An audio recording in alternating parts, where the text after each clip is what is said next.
This is News Alert on Capital TV. 1st November 2014 marked the maiden edition of the National Sanitation Day. There was, however, minimal participation by the general public on this edition. Some anonymous residents Capital TV News spoke with lamented that the whole activity was superficial and a media gimmick. President John Dramani Mahama, Vice President Kwesi Pkay Emisa Arthur, Asantehene Otumfo Osaitutu II, AMA boss Alfred Okuvandapoy, the Minister Julius Dabra, as well as other public officials and some residents of cities, towns and villages embarked on the exercise. Most areas visited, however, saw mainly officials from the various security services actively cleaning their communities as residents looked on with little interest. The Vice President acknowledged this fact but assured the media of better participation next time. Generally, participation was low and organization was not the best. You didn't expect 100% participation. You don't expect that level of participation at any time. Even a 5% was good. We'll build on that. So the level of participation is what we expected. And we don't expect to clear all the rubbish today. We don't expect to have a perfectly clean environment in terms of sanitation the first time round. We'll build on it and we'll get better as we go along. Nevertheless, the ministry has been commended by many bodies for the initiative. The media have also been applauded for their keen interest in the exercise. And I thank the media for the interest that you have whipped up in this thing. Thank you very much for the work that you have done. The exercise was initiated by President Mahama and spearheaded by the Ministry of Local Government and Rural Development following an outbreak of cholera, which has so far claimed about 200 lives out of about 10,000 reported cases.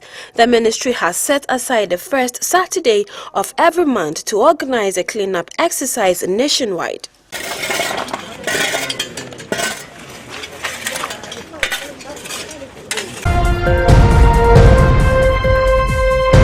Honorable Osei Mensah Bonsu, President of African Parliamentarians Network Against Corruption, APNAC, has recommended the need for Parliament to annually approve activities of the National Oil Company to streamline the mandate of the agency.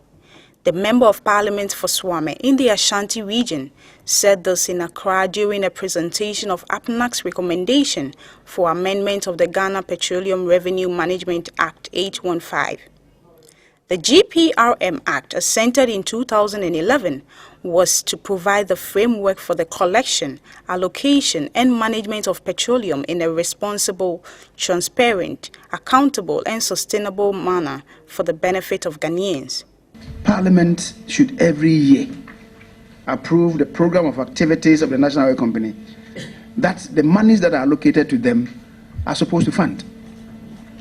It cannot be right that, like we witnessed this year, a colossal amount, a government-subvented money, enterprise, colossal amount is taken out to sponsor not only the Black Stars, that could be a national cause, but I don't know of any government-subvented agency that is not profit-making that goes into these enterprises. According to APNAC Ghana, the Minister of Finance has not yet introduced relevant regulations to streamline the operations of the Act, adding that transactions are executed at the discretion of the Minister, a practice that undermines transparency and accountability. Honorable Emmanuel Kwesi Bandia, Vice President of APNAC, in an interview with Capital TV explained that the proposed amendment was to enhance the effectiveness of the Act. APNAC Ghana, after this critical exercise, has come to the conclusion that there are areas that lend themselves to corrupt practices and that that is what we have endeavored to lift up in order for the nation to have a debate on the issues so that in the end we will be able to improve the legal framework relating to the collection, allocation, management of our petroleum revenues. APNA Ghana reiterated that the GPRM Act 7, which allows government to use the annual budget funding amount, ABFA, as collateral for debts and other liabilities, can be regulated if limitations are placed on the borrowing amount.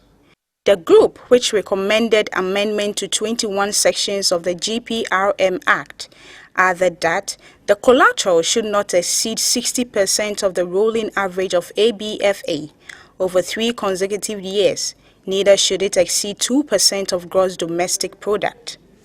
APNA Ghana is a network of parliamentarians working to strengthen parliamentary capacity to fight corruption and promote good governance.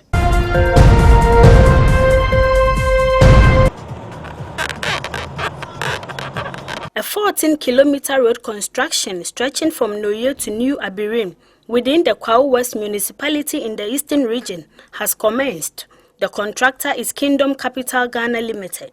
Adam Akakbo is the chief engineer of Kingdom Capital and has this to say. We are in Kwao West Municipal Assembly. We came to take possession of a contract that we won in road construction at Dedeso. So we are now waiting for the engineer, that's the municipal engineer, to take us inside so we can take fully possession of the place. Yeah, the road is about 14 kilometers, long. So I think, we have a long way to go. A proud visit to the area by this reporter revealed the untarred, potholed, and dusty nature of the road. Residents, however, believe the construction of the road will ease the difficulties they go through plying the road. The 3-month contract was awarded by Koforidua Highways Regional Office after a keen competitive bidding.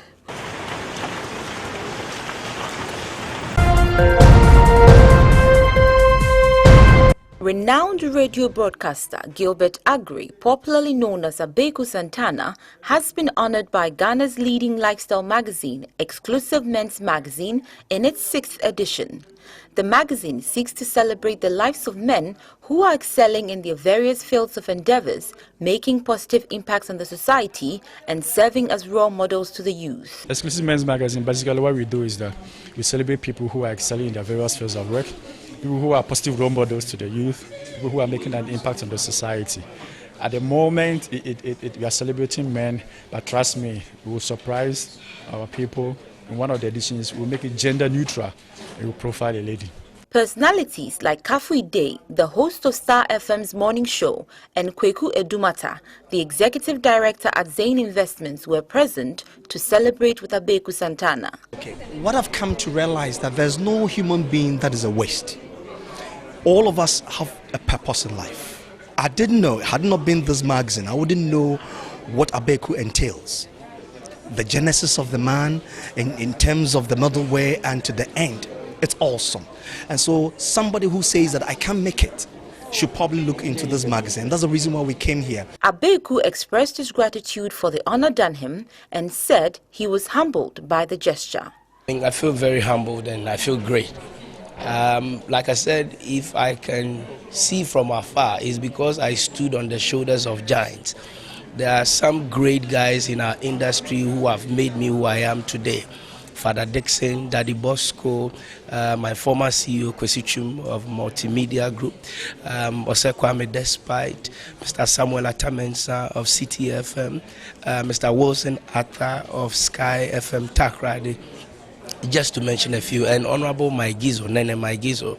Now, these people have been very constant or consistent on polishing my skills in this industry. So if today I'm being honored with this great magazine, I share this honor with them. Exclusive Men's Magazine is a quarterly publication with a target of high net worth individuals composed mainly of business decision makers, entrepreneurs, members of the academia, government policy makers, consultants and other stakeholders in the lifestyle and business sector. That was News Alert on Capital TV.